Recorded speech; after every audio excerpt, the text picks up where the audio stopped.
starts at 7:10. Started at 7:10 here for a long time.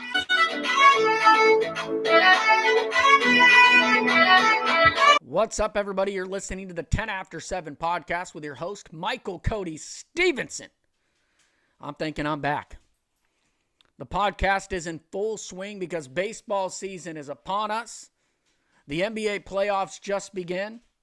The NHL playoffs is right around the corner, and we've got the NFL draft next week.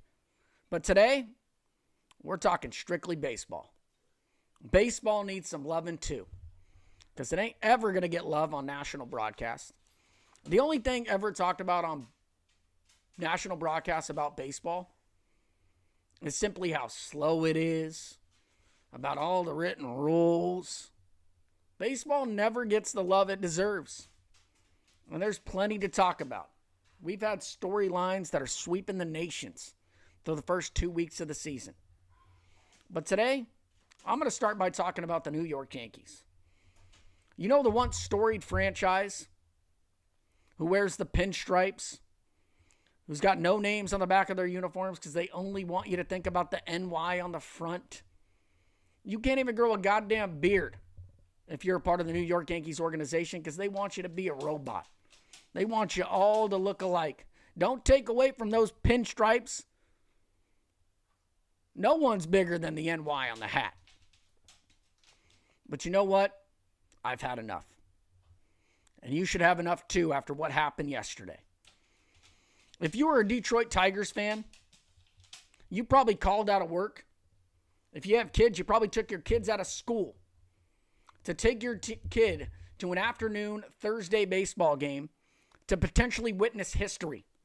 Miguel Cabrera was going for one of the all-time great milestones and getting his 3,000th hit. Arguably one of the best right-handed hitters the game has ever seen. Was one hit shy of 3,000 yesterday. And Aaron Boone and the New York Yankees robbed you of witnessing history. Those fans that showed up to the Detroit Tigers stadium yesterday, I think it's Comerica Ballpark, they were going to show those ticket stubs for years to come. They were going to tell people for years that they were there the day Miguel Cabrera collected his 3,000th hit. And when the Yankees were losing late in that game, Miguel Cabrera came to the plate in his final at-bat, and Aaron Boone saw first base open, and he said, you know what? I'm going to be the story today. No one's going to be talking about us losing to the Detroit Tigers, a lowly franchise. No, they're not going to talk about that. They're not going to talk about Miguel Cabrera getting his 3,000th hit against us. No, because first base is open. I'm going to throw up that 4 to the umpire and tell him to take his base with an intentional walk. The Yankees robbed baseball of a moment. More importantly, robbed those fans of a moment. And I'm here to defend the Detroit Tigers fans. If I was a fan in that stadium, I would have rioted. They had videos yesterday early on in that game of Miguel Cabrera making it out. And I swear every single person in that stadium at the same time either wanted a hot dog, wanted to grab a beer, or had to take a piss. Because everyone was headed to the concourses because they were only there for one reason and one reason only. To witness history. And Aaron Boone decided he wanted to be the story. Disgusting. I tweeted out 15 minutes before this even happened that the Yankees are the worst team in baseball, an absolute clown show. And that was me personally taking offense to them not covering against a lowly Detroit Tigers team. And that's my mistake. I bet on the Yankees last week, and they couldn't beat the Baltimore Orioles. There was a time when everyone loved the pinstripes and the New York Yankees. They were America's team. Babe Ruth, Lou Gehrig, Mickey Mantle. Not today. Not any longer. We should all be disgusted in the New York Yankees on behalf of the Detroit Tiger fans. Because Aaron Boone's the story today, and it could have been Miguel Cabrera, and damn it, Aaron Boone took it from us. So I just want to say, once and for all, fuck the New York Yankees. Now let's talk about our Los Angeles Dodgers. The Dodgers did what they always do this offseason. They signed Frederick Freeman. Freddie Freeman, one of the most consistent hitters in all of baseball. They stole him right out of the roster of the Atlanta Braves, the defending world champs. Atlanta deserves some blame for that. They didn't want to bring him back. They traded for Matt Olson to the Oakland A's. Didn't even tell Freddie about it. And Andrew Friedman we trust, the greatest president of baseball operations who ever lived, called up Freddie and said, hey, come home, big fella. Play first base every day. Put on that white uniform, red number. The prettiest goddamn uniform you could wear. And come play for the Dodgers. And the Dodgers have already the highest of expectations. Adding Freddie Freeman to the mix only heightens those expectations. So when the Dodgers lost 2 of 3 in Colorado at Coors Field, I swear 3 innings into opening day, Walker Buehler on the mound, little passing of the torch going on there, starting on opening day. Me and my brother looked at each other when the Dodgers weren't hitting a damn thing early on and said, man, are we going to be able to hit this year? How do we have this good of a lineup and we're not hitting the ball? Then I blamed Coors Field a little bit. Said, you know what? Coors Field isn't a place to play baseball. No one knows what's going to happen. It's the most unpredictable thing that baseball has to offer. There's a reason why the Rockies are a shitty baseball team every year, but somehow have a .600 winning percentage when they play at Coors Field. So yeah, they lost 2 of 3 in Coors. Then they went to Minnesota for a little 2-game set. Shitty weather. Baseball shouldn't be played on the East Coast to start the season. How many games have been postponed? I don't know. But enough to make me get mad because I can't bet on a 10 a.m. game because it got pushed back to the day next. But anyways, the Dodgers take 2 from Minnesota. And our man Clayton Kershaw. The 5th starter for the Los Angeles Dodgers this year. Takes the ball for the first time in 2022 and shoves it. I hadn't seen Clayton Kershaw that dominant in years. Listen, Kershaw's been injured over the last couple of years, but there are so many pitchers around baseball who would take Kershaw's off year. Last year, hampered by injuries, 3.5 ERA. Anyone's taken that. Because if you play any fantasy baseball, and you're looking all over the waiver wire, maybe your drafts, you're looking at past statistics for pitchers, most guys have an ERA over 4. And Kershaw in a down year has a 3.5. So he goes into Minnesota, and he punches out 13 hitters. He's at 80 pitches after 7 innings. He's got a perfecto going. Only 23 perfect games in MLB history. But Clayton Kershaw, if you're a Dodgers fan, you know more than any year before, Dodgers probably need Clayton Kershaw this year more than ever. Because if there's one weakness the Dodgers have on their roster, it's starting pitching. They lost Max Scherzer in free agency. Dustin May's out for most of the year after coming off Tommy John. You got Andrew Heaney in the rotation. No one knew what to expect. He's been a surprise. Now he's on the DL. Who knows what's going to happen there? But Dave Roberts decides to take Clayton Kershaw out when he's at 80 pitches and a perfecto going, and we're all upset.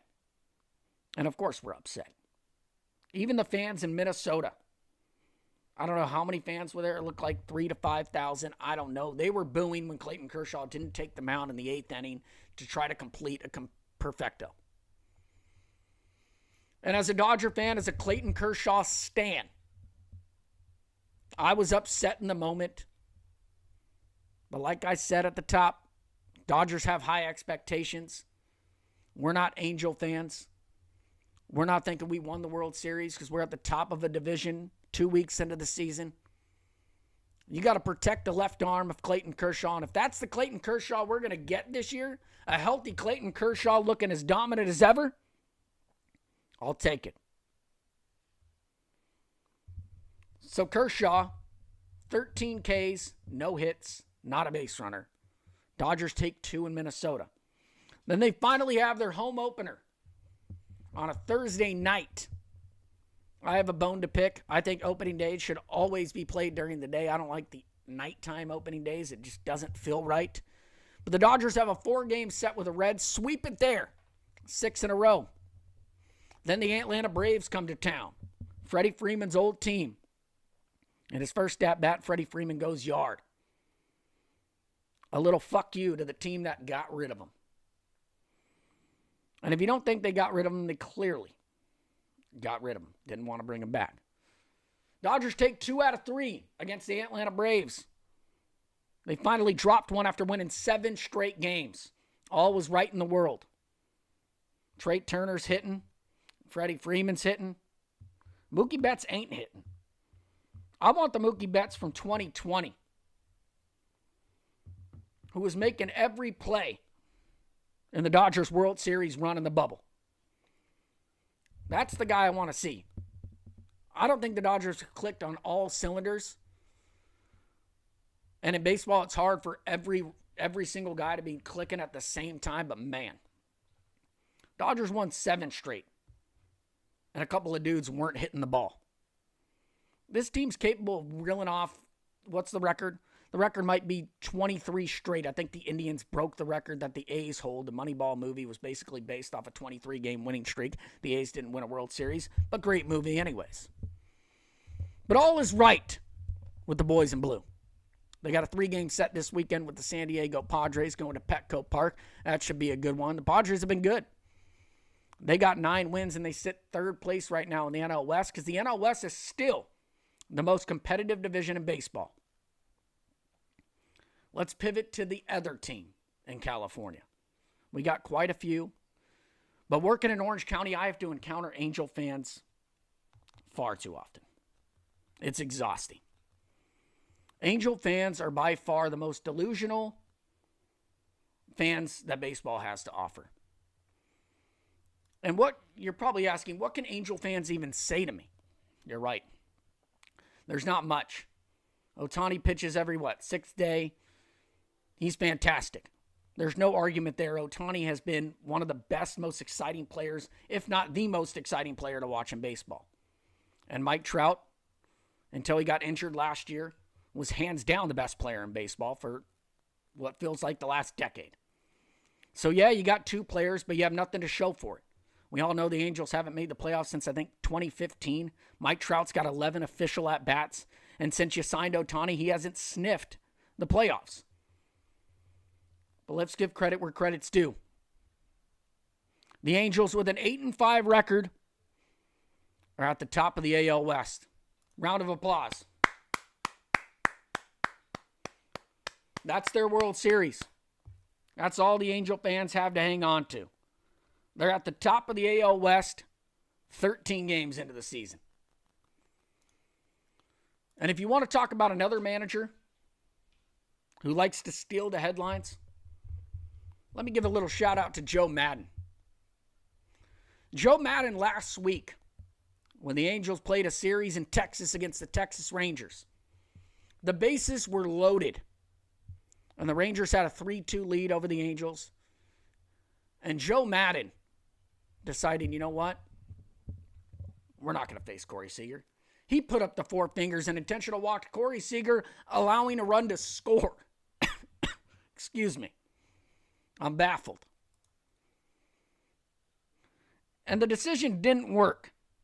Angel fans are coming up to me days after and saying, well, it worked. The Angels won the game. They only lost by 3. Imagine if you hit a grand slam. It all makes sense. Well, no, it doesn't. It simply did not make sense. Every single run that was on the bases scored, besides Corey Seager. So you ended up being down 6-2. You made an incredible comeback. Joe Madden, after the game at his press conference, said, you know what? I needed to shake things up. I need to get my team fired up a little bit. Something along those lines. The best part of the video was Mike Trout in the outfield, looking somewhat confused, disgusted, I don't know. In his head, there was probably a voice going, what the fuck are we doing? We're already losing this game. Why are we intentionally walking Corey Seager? This isn't Barry Bonds. So Joe Madden's Angels at the top of the AL West. How long will they be there? I don't know. The Oakland A's are right behind them, and they're surprising everyone because they decided to trade every single dude who was relevant on their roster. But Billy Beane and those guys, they find ways to win. So I just wanted to shout out the Angels there just a little bit. The first team to 10 wins, the New York Mets. Another kind of a joke of a franchise. Every single year, the national media loves New York teams, so they get on the hype train that the New York Mets are. Yeah, they signed Max Scherzer this offseason. All the posts on Instagram, Twitter, wherever you're on social media, you saw, oh, is this the greatest pitching staff that we've ever seen? Jacob deGrom, Max Scherzer. Are you kidding me? Well, deGrom's on the DL. Max Scherzer's not, but he did have dead arm at the end of last season, so who knows how that monstrous contract's going to turn out. I guess we'll see. But the Mets, the first team to 10 wins, so their fans have something to cheer about. I love delusional baseball fans. We all know it's a 162-game season, where we're going to jump to conclusions as fast as possible. You got the Toronto Blue Jays, one of my favorite non-Dodger teams to watch, because they're just sexy, man. I had a tweet at the beginning of the season saying the Toronto Blue Jays are disgusting, filthy, every bad/good word you could think of. And I even put in the tweet, you know what, in October, this tweet can mean anything. Because there were a couple of articles out there, the Ringer specifically, had all their baseball writers put out their predictions. And I think every single prediction they had on their website had the Toronto Blue Jays versus the Los Angeles Dodgers in the World Series. So even now, I'm saying, hey, I like the Toronto Blue Jays. They're fun to watch because they got Bo Bichette. They got Vladdy Jr., who hit 3 dongs against the New York Yankees last week. They're just flashy. And that's what I like. But come October, I'll find every little reason to hate that baseball team if they collide with the Dodgers in a potential World Series matchup. So Toronto at the top of the AL East Division, at the top of the AL Central. Can we give a little love to the Cleveland Guardians? That's right. Ever heard of them? Probably not. There's a lot of people that just found out that the Cleveland Indians are no longer called the Indians. They're the Guardians. Switched up a couple letters right there. Smart move by the PR team. Not a lot of work to do with the names. I think they're using the same font. Still ends with the Indians or Dians. AL West, we already talked about it. The Angels at the top. Texas at the bottom, 3-9. They spent a boatload of money this offseason. I think they spent over $250 million bringing in Marcus Semien, Corey Seager, and not a single dude who could probably throw more than 5 innings. Moving on to the National League. The Mets have the biggest game lead in the division right now over the Atlanta Braves, 4 games. Then you got the NL Central, kind of competitive there. The St. Louis Cardinals and the Milwaukee Brewers tied at the top. And then, like I said, the NL West is going to be a dogfight through it all. And yes, I must mention that the San Francisco Giants, again, with probably not a lot of dudes you've heard of. 107 wins last year. They made a couple of signings in the offseason, brought over the lefty Carlos Rondon. He shoved in his first couple of starts. Alex Cobb, my precious little guy, came over from the Angels. I call him my precious little guy because in fantasy, I needed to find a diamond in the rough. And I'm a freak. I was reading articles during spring training. Hey, this guy's fastball has jumped from 93 to 97. The Giants have turned some pitchers who weren't really big names into big names. Gosman got a huge deal. He's with the Blue Jays now after last year with the Giants. They still have Logan Webb, who kind of humiliated the Dodgers last year. He seems to be still at the top of his game. So the Giants are going to be there in the end. The Rockies 8-4, we mentioned them. They're going to win at Coors. Who knows if they're going to win outside of Coors? They have an 8-4 record right behind the Dodgers I don't expect them to be there in the end. And let me give a little shout out to the Diamondbacks. And my shout out is simply, I don't know if there's a worse lineup in baseball. I jumped on MLB.tv randomly last week. They were playing the Washington Nationals. Said, hey, let's check out this game. Juan Soto might be up. He's one of my favorite players to watch. Probably one of the most underrated hitters because the Nationals simply aren't a good baseball team. But I tuned into that game, and I didn't know a single Arizona Diamondback. Let alone, I don't think a single Arizona Diamondback was hitting over 200. But 5 wins there. Congrats. Now let's finish this podcast talking about unwritten rules. Because that's what everyone wants to talk about when we're talking about baseball. The unwritten rules of the game. What should we and should we not be pissed off about? Here's one. Shohei Ohtani this week had a perfect game. I think it was only in the 5th inning. I think we should start talking about perfect games when you're through 6 innings. But anyways, the Angels had, I think, a 6-0 lead. Ohtani was shoving. He ended up with 12 strikeouts, only 1 hit allowed. But he had a perfect game going in the 5th inning, and a Houston Astros player decided to lay down a bunt to break it up.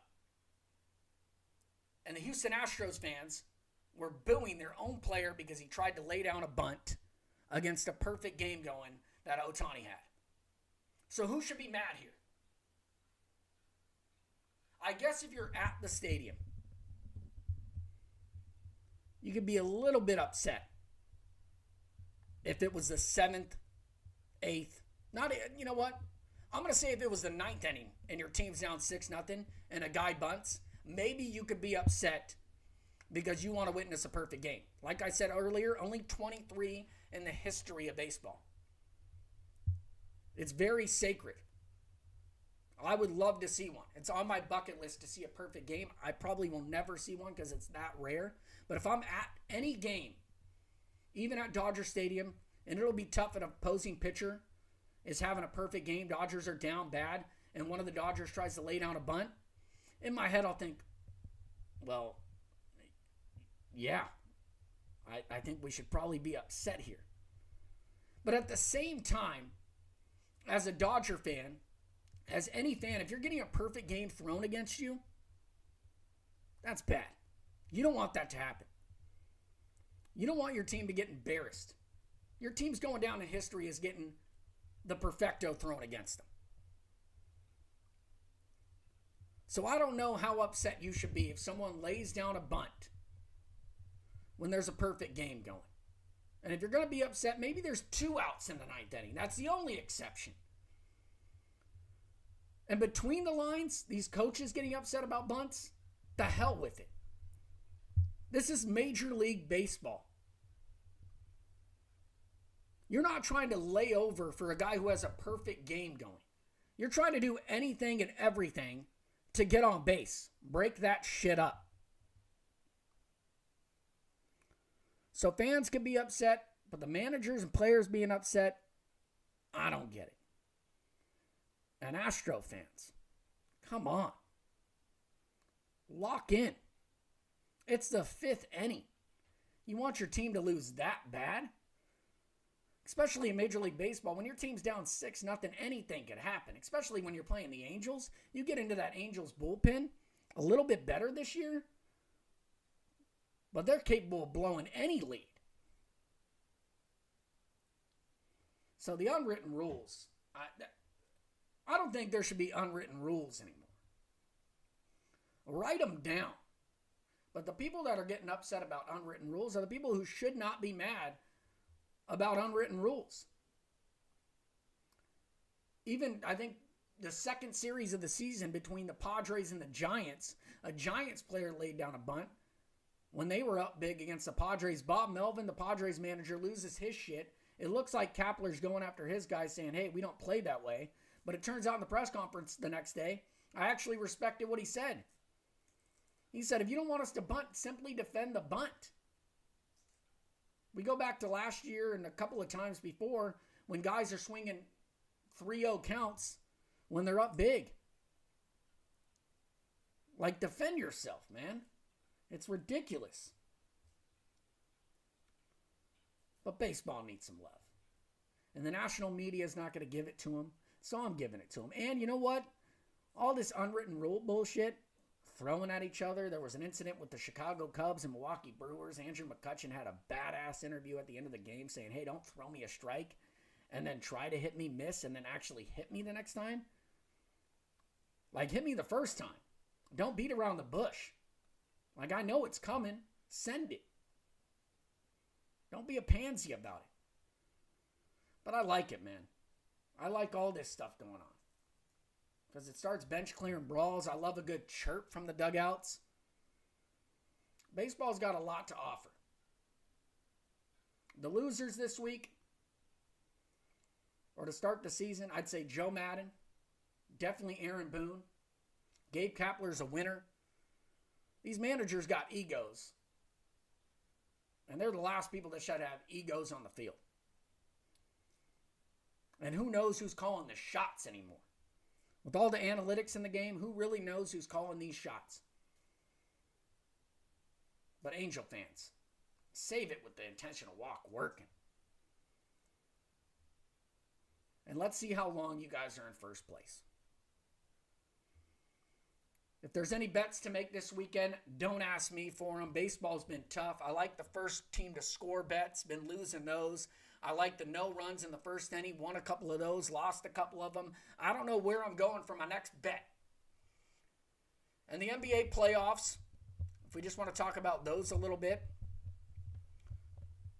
You got a big injury in the Phoenix Suns series. Devin Booker out 2 to 3 weeks.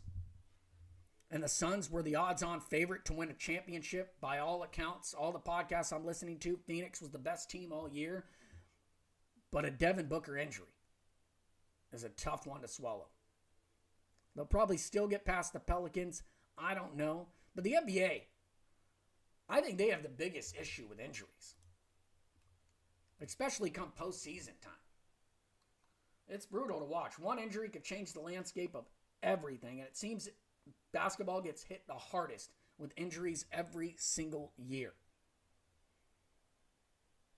Philly's up 3-0 on Toronto. Dallas takes a 2-1 lead against the Utah Jazz without Luka Doncic. The Boston Celtics are up 2-0 against the Brooklyn Nets. That series is going to Brooklyn. Let's see if Brooklyn can make it a series.